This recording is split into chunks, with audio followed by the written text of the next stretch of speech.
Into this covenant you'll enter today, and into this estate you both shall now commit. Paul the Apostle said in 1 Corinthians 13, love suffers long and is kind. Love does not envy. Love does not parade itself, is not puffed up, does not behave rudely, does not seek its own, is not provoked, and it thinks no evil. Does not rejoice in iniquity, but rejoices in the truth. It bears all things, believes all things, hopes all things, and endures all things. Love never fails. But whether there are prophecies, they will fail. Whether there are tongues, they will cease. Whether there is knowledge, it will vanish away. Love is forever. The Bible begins with a description of creation. It describes the beginnings of the heavens and the earth, all the plant life, the animals, everything. After each day of creation, the Bible records, and the Lord saw that it was good. But after creating man, God surveyed his new creation. For the first time in recorded history, the Lord said, it is not good. It is not good for man to be alone. There was no one to be a suitable companion to share in the joys and sorrows and victories and defeats of life. So in Genesis 2:21, we read, and the Lord caused a deep sleep to fall on Adam, and he slept. And he took one of his ribs and closed it up the flesh in its place. Then the rib which the Lord had taken from man, he made into a woman, and he brought her to the man. And then Adam said, this is now bone of my bones and flesh of my flesh. She shall be called woman because she was taken out of man. Therefore a man again shall leave his father and mother and be joined to his wife. So what does Paul's message mean for us today and for the two of you? Bobby and Tess, love is patient, love is kind.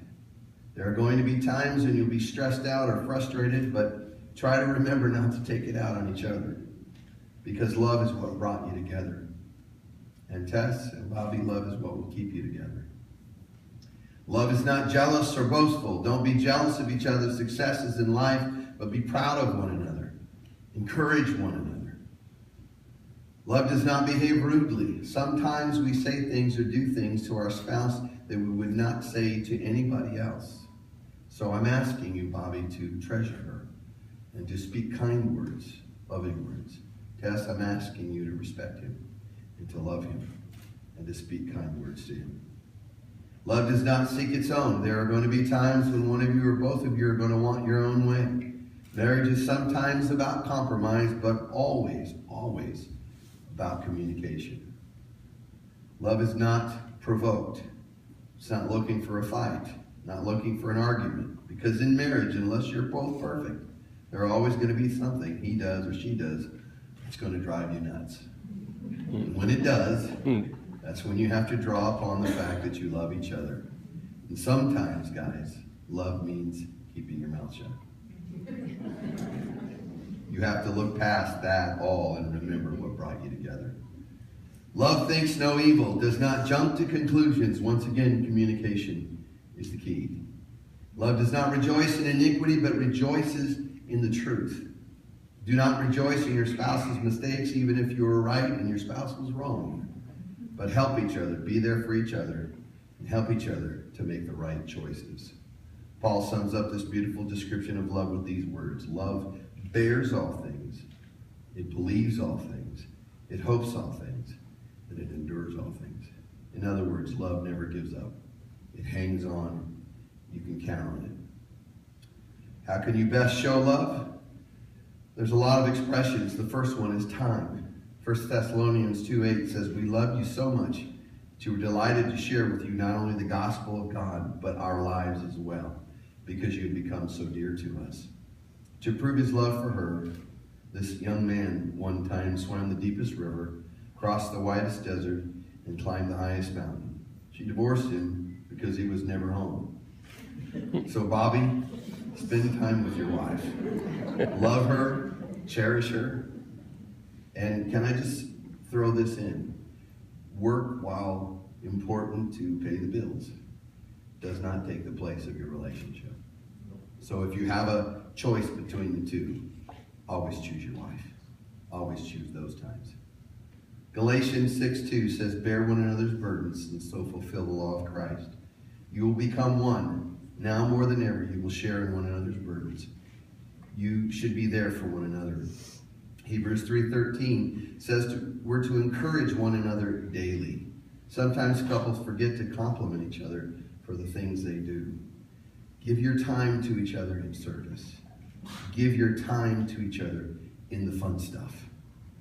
If there was more courtship in marriage, there would be fewer marriages in court. Bobby, I charge you, and as you hold both of her hands,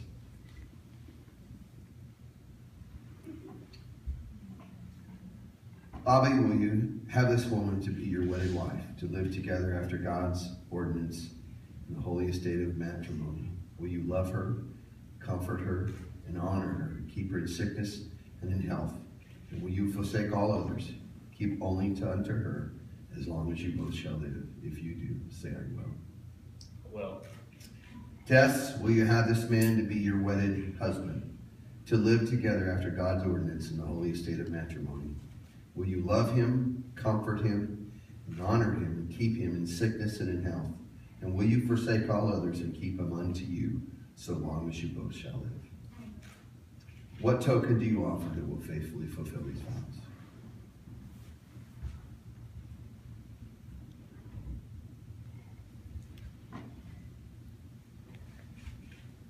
Bobby and Tess have chosen what most do.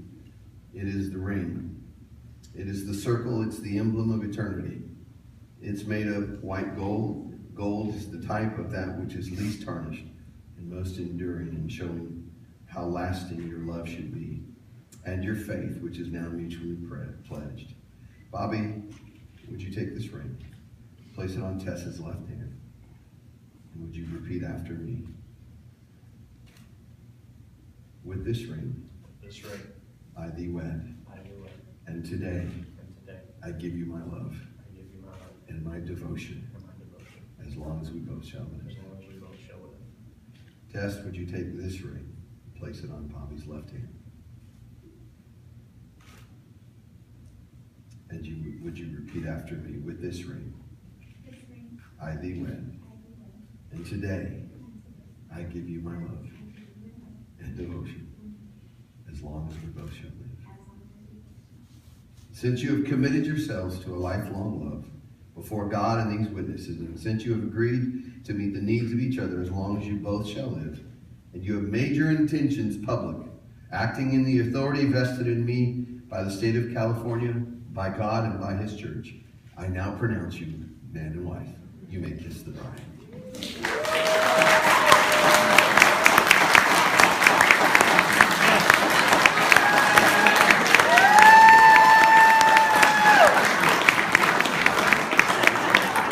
Now my privilege to present to you for the first time anywhere, Mr. and Mrs. Bobby Freeman.